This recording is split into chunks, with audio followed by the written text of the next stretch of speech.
এই জাদুবিদ্যা সত্য। এবং এখনকার অনেক ভণ্ড যে কবিরাজগুলো বের হয়েছে, এরা জিনকে তাবে করে নিয়ে এই জিনদের মধ্য দিয়ে মানুষের মধ্যে জাদু ছড়িয়ে দিয়েছে, এবং এর ফলশ্রুতিতে বহু পরিবার ধ্বংস হয়ে যাচ্ছে। এই জাদুবিদ্যা সত্য।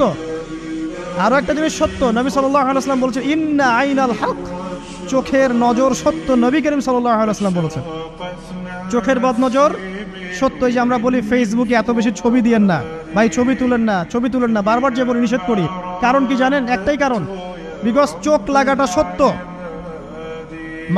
মানুষের চোখ লাগে, এই কথা শুনলে অনেক মজুমদাররা হাসবে না? কথা বুঝতে পারেন নাই? কিন্তু এটা সত্য, কারণ নবী করিম সাল্লাল্লাহু আলাইহি ওয়াসাল্লাম যা বলেছেন সাদাকাল্লাহু ওয়া সাদাকা রাসূলুহুল কারীম, নবী যা বলেছেন, আল্লাহ যা বলেছেন চিরায়ত সত্য। এর বাইরে কোনো সত্য আছে? আচ্ছা দেখেন, আমি বললাম যে জাদুবিদ্যা সত্য। এই জাদুবিদ্যার চর্চা মানুষ করে, এখনও করে, এবং এই জাদু দিয়ে মানুষের ক্ষতি করার জন্য জিনের প্রয়োজন হয়, দুষ্ট জিন।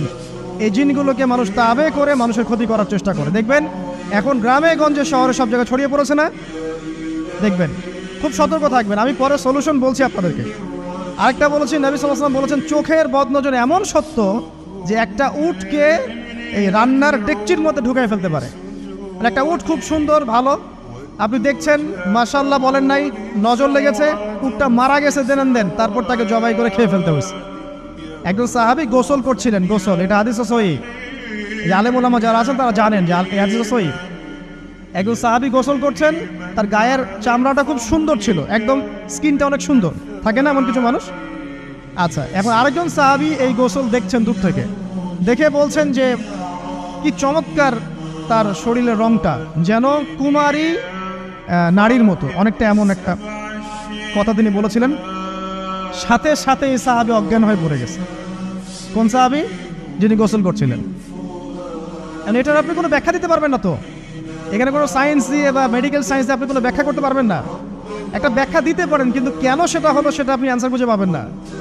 তো নবী সাল্লাল্লাহু আলাইহি ওয়াসাল্লামের কাছে নিয়ে যাওয়া হলো তাকে।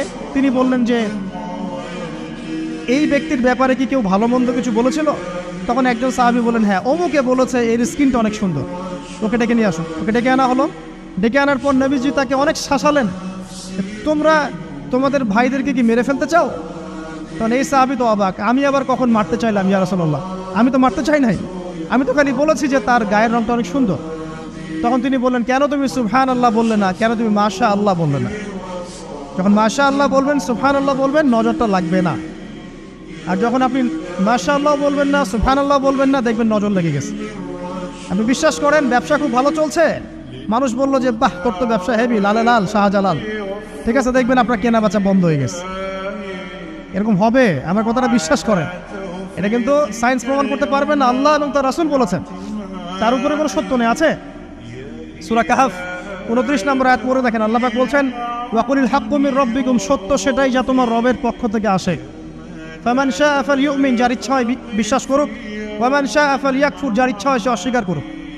এই কারণে আমরা বলি ফেসবুকে এত বেশি ছবি দেওয়া, এই আই ওয়াশ করা, এই যে শোডাউন করা, হ্যাঁ, ইসলামের কিছু কাজ করলেন একদম মানুষকে না দেখাইতে পারলে ঘুম হচ্ছে না, এগুলো বন্ধ করেন, এগুলো বন্ধ করে দেন আল্লাহর ওয়াস্তে। অফলাইনে কাজ করেন, নিজেকে গোপন করার চেষ্টা করেন। যত বেশি মানুষের কাছে নিজেকে এক্সপোজ করবেন, কাজের বরকত কমে যাবে, কাজের বরকত কমে যাবে, চোখ লাগবে, নজর লাগবে। এবং চোখ লাগা বদনজরে বহু আলেম আস্তে আস্তে মাঠ থেকে মাইনাস হয়ে গেছে না? যায় নাই? এখন কি আলেমদের সংখ্যা বেশি না কম? যত দিন যাবে আলেমের সংখ্যা আরো কমে যাবে। নবীজি বলেছেন আলেমদের সংখ্যা কমতে থাকবে, মানুষ জাহেলদেরকে আলেম বানিয়ে নেবে।